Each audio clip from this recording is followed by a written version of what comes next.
Nakailang ex ka na at sino sa kanila ang worth it balikan at bakit?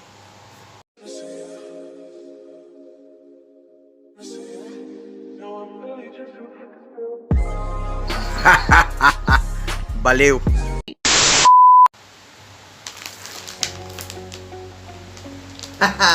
What is up guys and welcome back to my channel. At syempre, nag-post ako sa FB which is ito.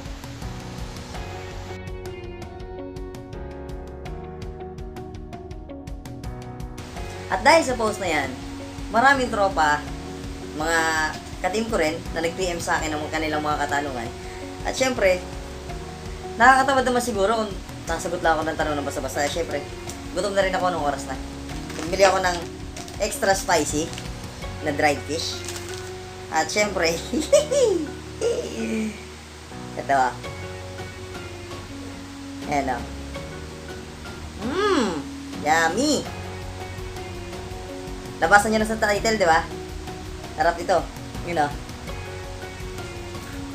Crunchy. Let's go! Siyempre, so random nga eh. So, nilagay ko dito. Balang tirada na to. So, let's go! Di natin mapatagal ito. Unang tanong, Grabe naman ito, agad doon ako nabunot. Grabe. So, ang unang tanong ay galing kay Kuya Relly Kabuhat. Kuya Relly, ba't ikaw unang nabunot? Ano ang mas masarap? Foreigner o Pinay? Hoy! Stop! Stop! Na magluto. Ay, ano-ano agad iniisip nyo eh. Wow! Wow! Wow! Naman! Siguro, Kuya Relly, mas masarap pa rin ng Pinay, iba pa rin ang sarap ng Pinay pagdating sa pagluluto. Pero, okay din kapag lumalis ka na ibang bansa at tumikim ka rin ng ibang putahe. Panalo rin naman. Mamimiss mo lang talaga yung lasa ng Pinay, ng Filipino cuisine. Yan. Ang tindi naman, pinakauna kong bunot, ikaw agad, Kuya Relly. Yan, so para sa akin, mas masarap pa rin ng Pinay magluto. Second question.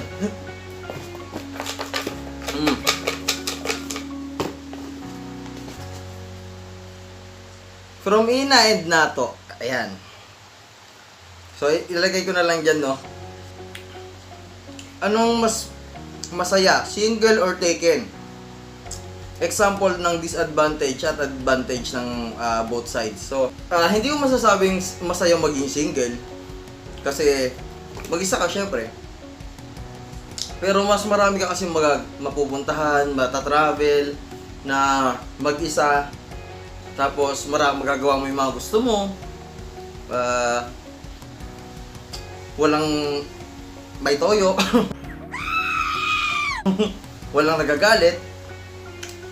Pero, iba pa rin talaga kapag may katuwang ka, may kasama ka, may taong nandyan lagi para sa'yo.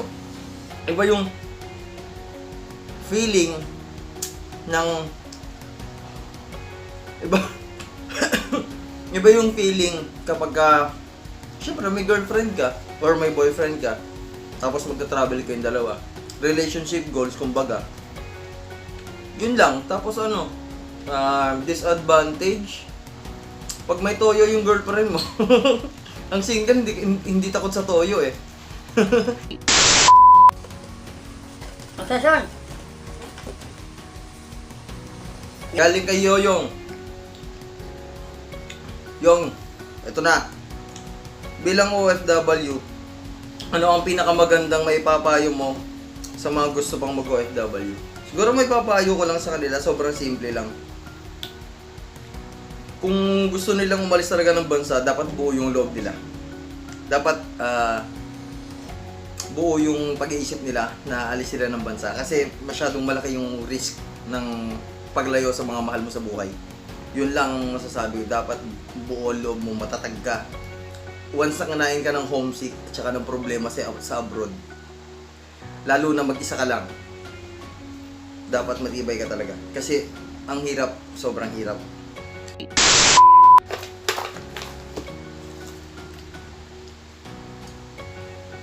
John Christopher Ogawa.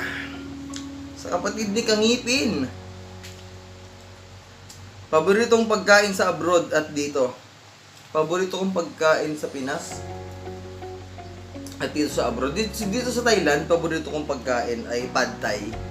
Pero kung talagang anong paborito kong pagkain sa abroad talaga or sa ibang bansa pa. So dito naman dito lahat ng cuisine nandito na eh. So pinakapaborito ko sushi. Yan. Mahilig ako kumain ng hilaw.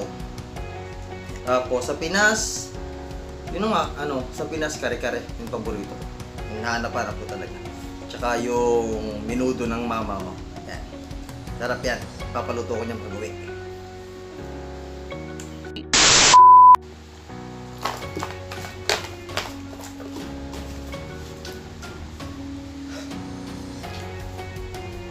Ate Shinchua. Ay nako, Ate Shinchua. Ang tanong ni Ate Shinchua. Lights on or lights off? Ate Shing! Ano ba? Ano ba? Walang yun eh. Pwede na! Dim? Pwede ba yung dim? Dim? Pwede ba yung dim? Yung lamp lang, yung kulay orange. O kaya scented candle lang. Para romantic.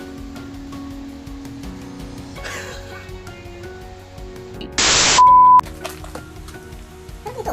Wala ate. Kaya? Sorry. From Sean Wayne Solano. Anong pakiramdam ng pagiging OFW? Pakiramdam ng pagiging OFW. Masaya na mahirap. Masaya makapag-travel pero mahirap yung trabaho na malayo ka sa feeling ng mga mahal mo sa buhay. Nakakapagod siya actually. And pagpagod ka na, no choice ka kundi umuwi sa bahay at matulog. Wala kang malang makausap na magulang para maglambing sa magulang mo. Yun nakakamiss eh. Mayakap yung mga taong mahal mo. Yun. Pakiramdam ng pagiging OFW. Kaya yung may mga bataan dyan ng OFW magulang. Okay lang maging masaya sa mga nakukuha mo. Mga gadgets, pera. Pero iba pa rin pagkasama mo yung magulang.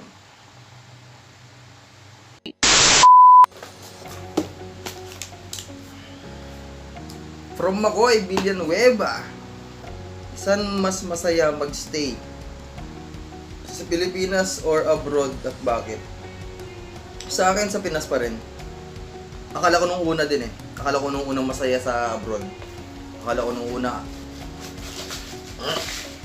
nung una pa-cool kid ka na syempre solo ka, independent ka eh. Pwede mong gawin kahit na anong gusto mo. Pero iba pa rin pala pag kasama mo yung mga mahal mo sa buhay tsaka mga tropa mo. Yan! Yung nakakamiss. Kaya para sa akin, PH pa rin. Pinas pa rin talaga. It's more fun in the Philippines. Ika nga. Gano'ng milk tea sa Pinas? Ito 30 lang oh. Gano'ng kalaki? Sarap pa. Next question. Mali ba kung nagawa sila ng iba? Mga kilos mo sa salita.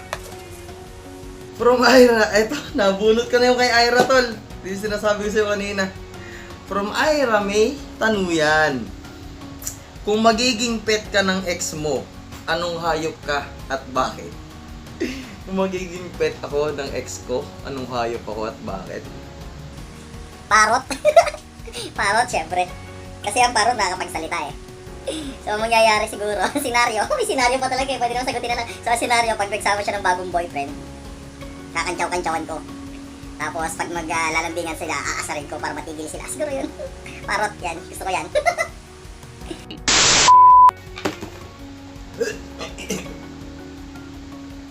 From Kenneth Reyes. O Yaso, Kenneth. Si Lodi. Sino ang nag-motivate o paano mo na-discover na pwede ka palang mag-vlogger? Paano ko ba na-discover na pwede mag-vlogger? Hindi. Nag-start ako ng photography at saka videography sa pag-edit ng video sa photo. Tapos, dumating yung time na naalala ko yung sinabi sa akin ng mga tropa na parang, ang galing ko mag-advise. Although single ako, ang galing ko mag-advise sa mga love advice sa ganyan, no? Yun, dun ako nag-start. Pero ang nag-motivate sa akin is, syempre, Team Payaman. Ayan, Kong TV. Pero sa videography, nag-aaral pa ako and then kulang ako sa gadgets. Pero ang inspiration ko sa videography ay si Roger Rocker at si Emma Nimedes. Yan, yung dalawa na yan. Pero sa mga inspirational videos at sa pagkabaliw yan, Kong TV tayo dyan. Yun! Let's go, next question. Pala, magaling ka lang sa umpisa. From Aubrey Channel, what are the most heartache moments of your ex? Ano ba yan, girl? What are? Ang dami naman ito, isa lang, Aubrey. Pinakamasakit na nangyari sa akin at sa ex ko. Hindi na ako magbabanggit ng pangalan. Pero may naging ex ako dati na matagal kami eh. Tapos, nagkaroon ng conflict, nagkaroon ng gossips. Yan, chismis kumbaga. Tapos, nauwi siya sa pagtatrigger niya sa akin. At yun ang naging dahilan para mabuntis siya ng iba. Yun.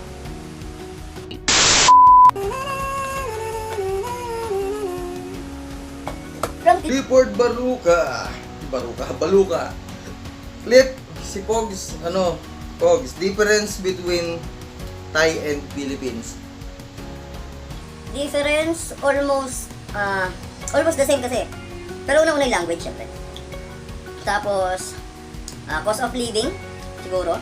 Kung hindi ka mag-convert, walang conversion, mas mura dito kaysa sa Pinas.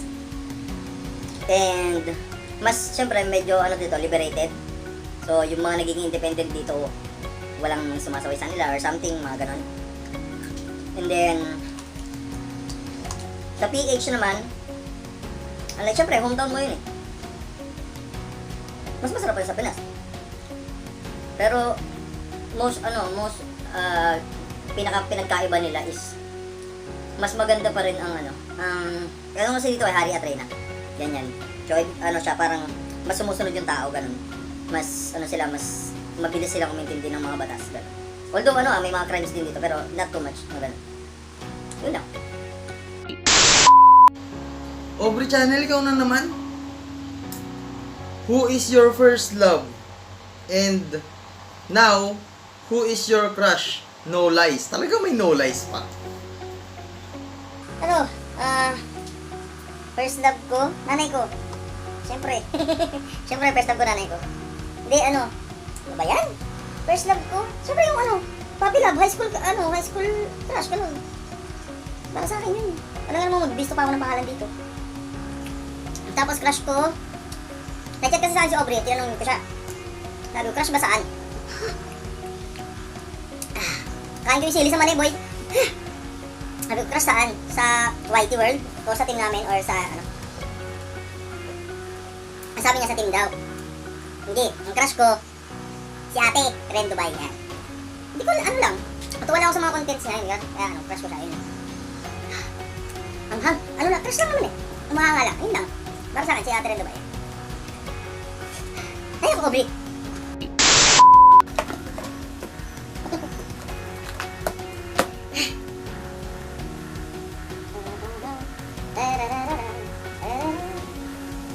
Ay, may sili dito. Dagdagan natin.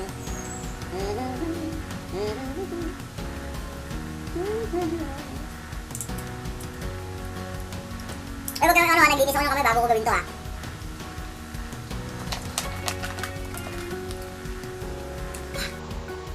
From Ate Jennifer So, paano mo malalaman or masasabi na mahal mo na ang isang tao? Ba yan? Para sa akin kasi it takes a lot of courage. It takes a lot of courage para para masabi mo na mahal mo na isang tao. Pero para sa akin, masasabi mo na mahal mo na isang tao kung masyado mo na siyang masyado ka na nag-aalala sa kanya. Masyado ka nang atat na makita siya, makausap siya. Masyado ka na ring malandi. Di, joke lang. Paano masabi? Masyado na siyang importante sa'yo. Masyado na siyang umiikot sa utak mo kahit natutulog ka na, siya pa rin napapanaginipan mo. And, para lang sa inyo na, opinion ko lang yun na. Tapos, masasabi mo talaga na mahal mo siya once na ang nangyari is, umamin din siya na mahal ka niya. The more na ma-fall ka sa kanya. Yun pa, opinion ko lang Yun lang, opinion ko lang Ate Jennifer. Opinion ko lang, lalo na pag lagi mo nang iniisip, ay, tapos sweet talks na kayo, ay, you're falling in love ba? Ay,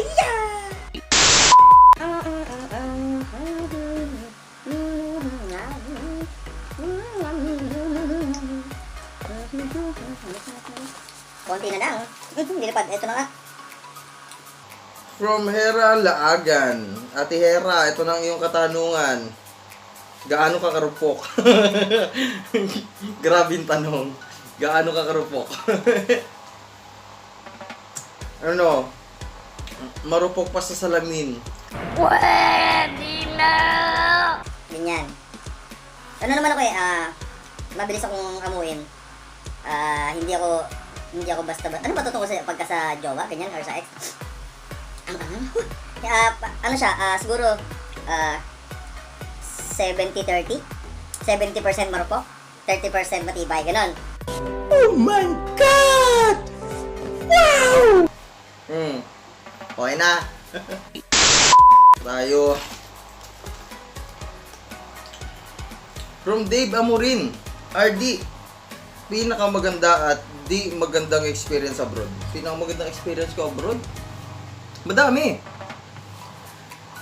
Pero, experience, traveling, island hopping, experience yan.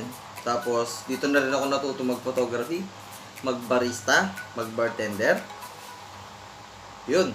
Hindi magandang experience. Ito nangyayari ngayon. Ito na yung pinaka-worst na experience na masasabi ko. Ito nangyayari ngayon. Na dahil sa epidemya na papapauwi na tayo, ganyan. Pero, okay lang. Ayun lang.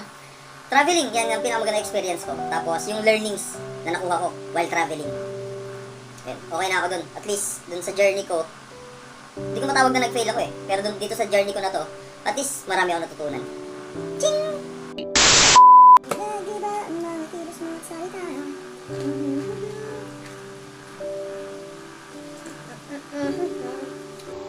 From Jude Kabilan Batario. Pinsan, ito na ngayong katanungan. Anong pakiramdam mo? Napauwi ka na after long years. Sobrang saya. Kahit sabihin natin mixed emotion Kahit sabihin natin na ganito yung nangyari, na may epidemya, nagka-problema, nalis sa trabaho. Masasabi ko masaya pa rin ako, nauwi ako. Masaya ako na makikita ulit yung pamilya ko syempre. Mga barkada, mga taong importante sa atin na hindi natin nakita ng matagal. Yun lang. Dalawa na lang pala to. Ito yung pangatlo. Frances Allen kay Mami Nemo. Ma'am Shi, ito na yung tanong mo. Ilang beses ka na nagloko? Patay tayo dyan. Siguro eto na ang palusot. Tol, ilang beses daw ako nagloko. Bugso ng kabataan siguro dati, mga Pwede na! high school days yan. Maraming beses na. Hindi lang 5. Ala naman akong tama ng tama ng bulalakaw nung high school chinito na dancer nung school, ganyan. Medyo naabuso natin, kaya yan. Karma is real, di ba? Pero yun, madami na. Ayun. Hindi naman ako magkakaila dyan. I'm so real naman. Yun lang. Yari ako sa'yo, mami. Grabe yung tanong mo. Hindi, tinitingnan ko ba kasi tinitingnan ko lang ba may nakasingit nga. Dalawa na lang talaga. Francis Martinez. Kay Kangipin.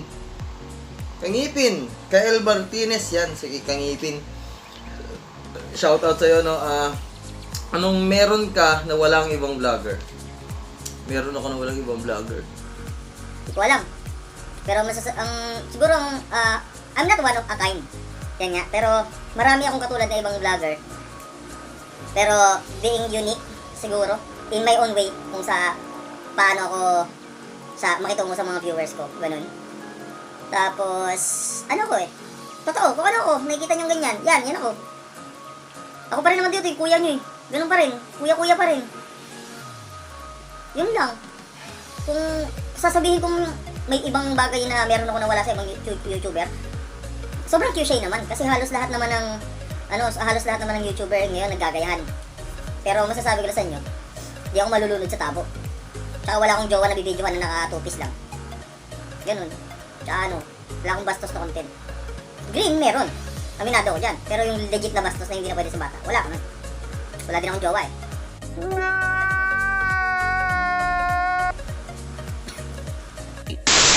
Yan, tatabi na sa akin siya. Last question na. Mamaya. Hindi ba ba? So may katanungan daw siya daw yung pinakauli. Wala na kasi natira dito eh. Ito na yung Uli kay Kimberly Mauricio.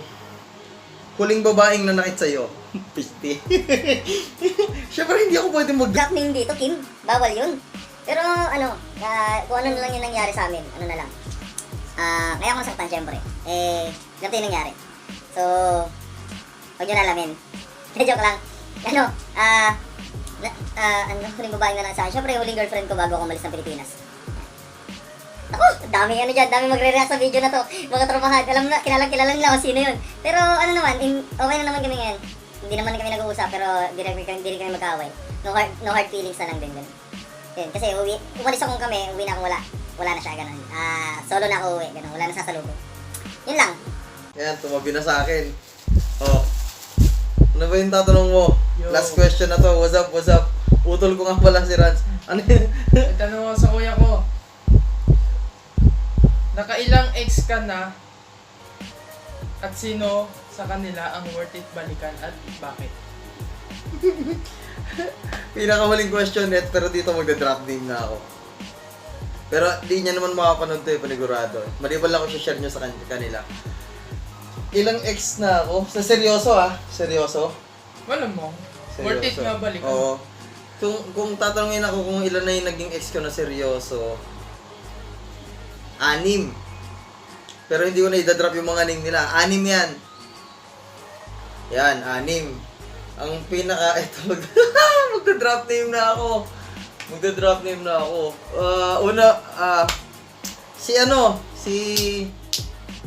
Si Risa.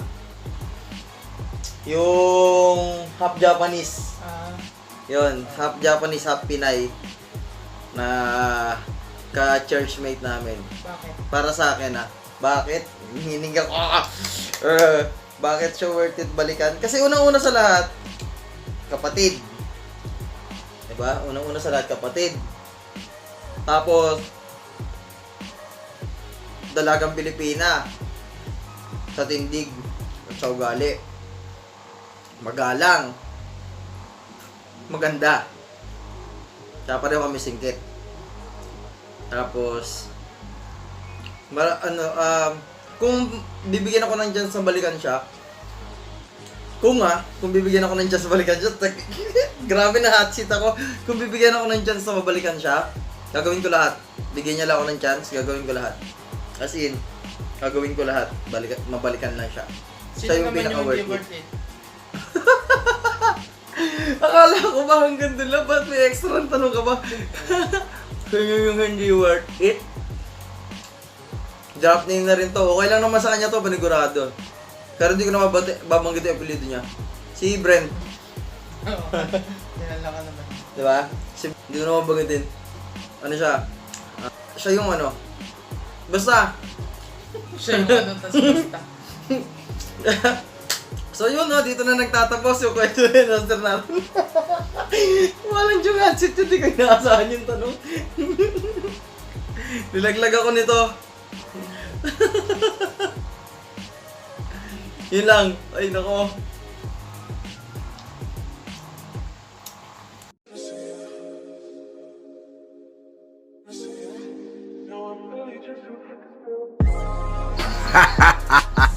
Baliw.